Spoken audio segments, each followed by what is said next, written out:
Hello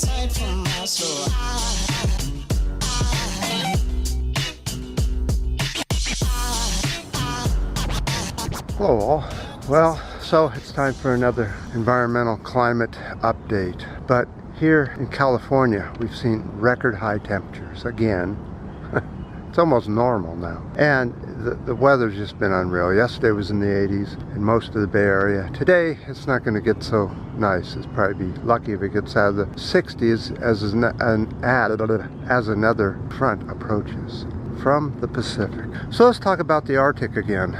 So there are certain pollutants that are really bad, that are just hanging out forever up in the Arctic. One of them is CO2. It's expected to hang out up there. It may take centuries for it to clear out. What we put up there today will take centuries, hundreds of years before it finally falls into the ocean or whatever's there at the time. Hard to find a little spot where you can do a video. Very crowded today. Everybody's enjoying the warm weather.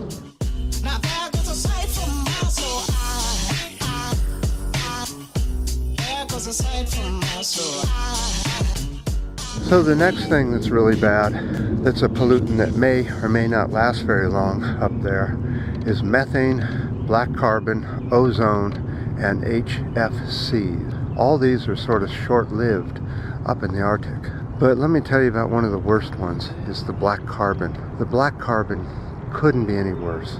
It lands on the snow, turns the snow darker color. It could even look black at times. And of course, then what happens? The sun heats it up and melts it from the top. So it's getting melting from below and above. And this is what's happening right now in the Arctic. So the average temperatures in the Arctic is actually rising twice as fast as the rest of the planet. Does that mean that the Arctic will just become the same temperatures everywhere else? And we'll just sort of have a tropical planet?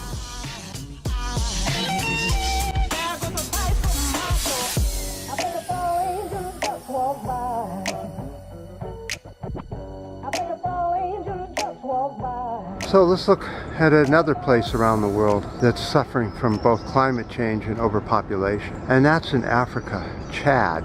Lake Chad is drying up. And why is that? Too many humans need too much food. 7.8 billion and growing. Lake Chad is being pumped out by irrigation and drinking water and industrial use. But the biggest depleter of Lake Chad is the change in weather patterns and the temperature rising, making Lake Chad, which is a shallow lake, dry up faster.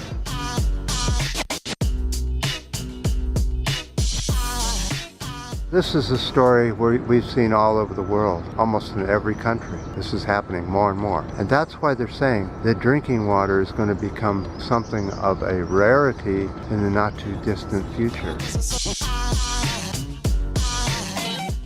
And just in that instance, in just that example, the water that's in Lake Chad is supplying 20 to 30, if that dries up. Can you imagine? But it is going to happen. Humans don't depopulate themselves by having less humans. Have one birth and have the rest adoption.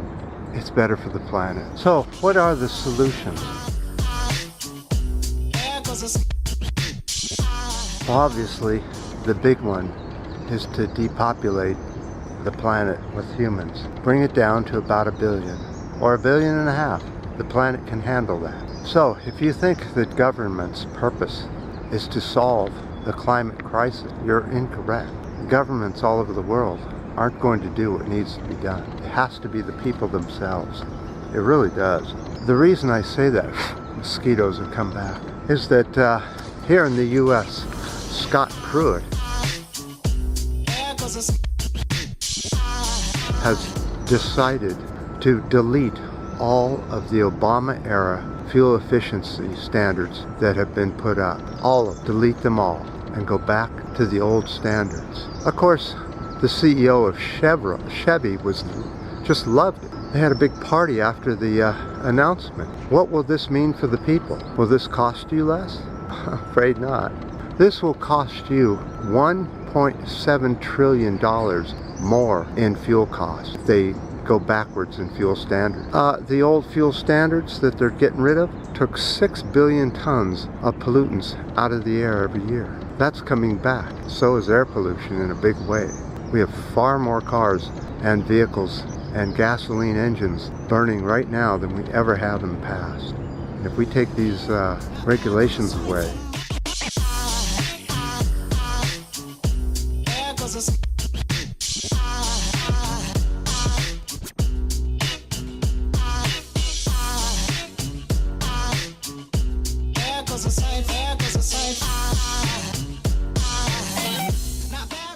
so it's clear that nobody's about to do anything in the standard party systems that we see throughout the planet. They're going to go with fossil fuels because it makes lots of money. Here in the US, we're taking all the protections off of our coastal waters for drilling, especially around Alaska.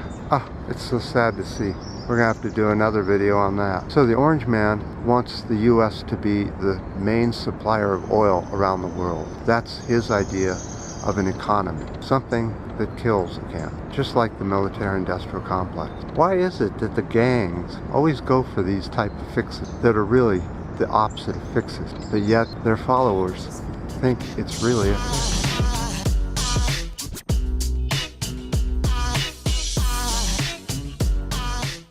So it's quite clear the only one that can fix this is us humans, individually. You have to do it. Stop using plastic whenever possible. Don't use anything that's a one-time use item other than medical. Don't use throwaway stuff. Use recycled stuff. Buy at the farmer's market if you have one. Or what they call health food store with organic ingredients. And try to find your produce from local sources.